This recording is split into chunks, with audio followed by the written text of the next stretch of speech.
अन्ना अपने साथियों समेत कबीले के तकरीबन दरमियान में वाक़या एक बड़े घर में मौजूद थी। डेविल ग्रुप के डॉक्टर रॉबर्ट और उसके साथियों का साइनाइड गैस के जरिए खात्मा कर दिया गया था। साइनाइड दुनिया का सबसे खतरनाक जहर समझा जाता है और इसकी जहरीली गैस किसी भी जानदार को चंद लम्हों में हलाक कर देती है। और इस गैस का बम डेविल ग्रुप के मकान में फेंककर उन सब का खात्मा कर दिया गया था। फिर मंगोटा की मदद से डियाना ने कबीले के बड़े सिरदार, बड़े पुजारी और चारों छोटे सिरदारों से तफसील से बातचीत करके उनसे मुआहदा कर दिया था कि आधी दात की कीमत उन्हें अदा करेगी। और उसने एक्रेमिया से दांत निकालने के माहिरीन को भी फौरी तौर पर यहाँ कॉल कर लिया था, जबकि दांत निकालने की जदीद तरीन मशीनरी पहले से ही यहाँ मौजूद थी। ये मशीनरी डेविल ग्रुप का चीफ डॉक्टर रॉबर्ट अपने साथ लाया था। मैडम डियाना, वो पाक-एशियाई एजेंटों का क्या हुआ? ऐसा ना हो कि वो एन मौके पर यहाँ पहुंच जाएं, चार्ल्स ने कहा। मेरी बड़े सिरदार और दूसरे लोगों से इस बारे में तफसीली बात हुई है। उनके कबीले तक पहुंचते ही बड़े सिरदार के हुक्म पर उन्हें कबीले वाले ही हलाक कर देंगे, इसलिए इस बारे में फिक्रमंद होने की जरूरत नहीं है, डियाना ने कहा। गुड, जब पूरा कबीला बड़े सिरदार की कॉल पर उनके खिलाफ हरकत में आ जाएगा तो वो किस तरह बच सकते हैं? क्रिस्टी ने मुसरत भरे लहजे में कहा।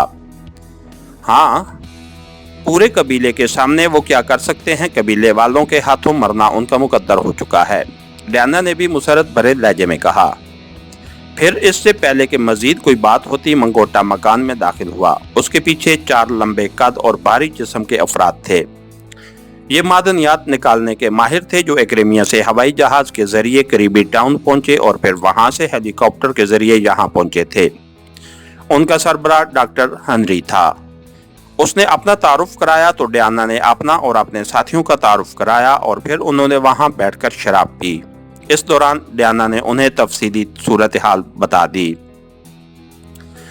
लेकिन ये तो इंतहाई कीमती धात है मैडम, आपने कबीले वालों से क्यों सौदा कर दिया?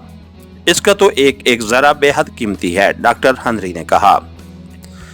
मुझे मालूम है, लेकिन अगर मैं सौदा ना करती तो तुम यहाँ इस तरह आकर इत्मीनान से ना बैठे होते। ये कबीले वाले तुम्हें घेर चुके होते। और सुनो, हम एक्रेमियन इतने अहमक नहीं हैं कि इस कदर कीमती धात इन एमको के हवाले कर दें या इस कदर रकम उन्हें कीमत के तौर पर दे दें, डियाना ने कहा।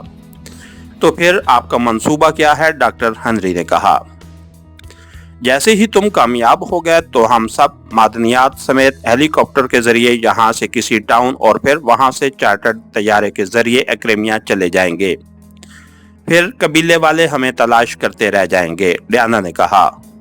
लेकिन मैडम डियाना, ये दात इकट्ठी तो नहीं मिल सकती। ये तो हमें मुसलसल तलाश करने के बाद थोड़ी थोड़ी निकालनी पड़ेगी। इस काम में 1 हफ्ता भी लग सकता है और 1 महीना भी। इस सूरत में आप कैसे कबीले वालों को रोक सकेंगी? डॉक्टर हेनरी ने कहा। आप फिक्र मत करें, आप जो कुछ निकालेंगे उसे मंगोटा के जरिए आप हम तक पहुंचा देंगे। हम उसे स्टोर कर लेंगे। कबीले वालों को यही बताया जाएगा कि तलाश जारी है। जब पूरी धात मिल जाएगी तो हम धात समेत यहाँ से रफू चक्कर हो जाएंगे, डियाना ने कहा। ऐसा मुमकिन नहीं है मैडम डियाना। ये धात ऐसी नहीं है कि किसी शापर में या किसी और चीज में डालकर आप तक पहुंचा दी जाए। उसे तलाश करने के बाद इकट्ठी ही निकालनी होगी, क्योंकि ये मिकदार में खासी कम होगी। इसलिए जब निकलने पर आएगी तो चंद घंटों में पूरी धात बाहर आ जाएगी।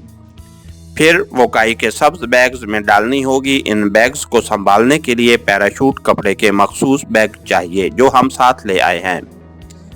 ये धात उन्हीं बैग्स में महफूज रह सकती है, डॉक्टर हेनरी ने कहा।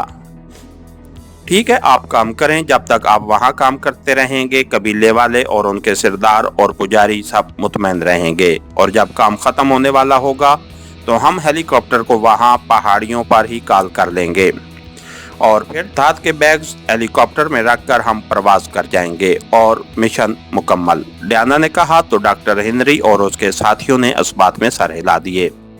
इसके साथ ही हमारी आज के एपिसोड का इख्तिताम हुआ।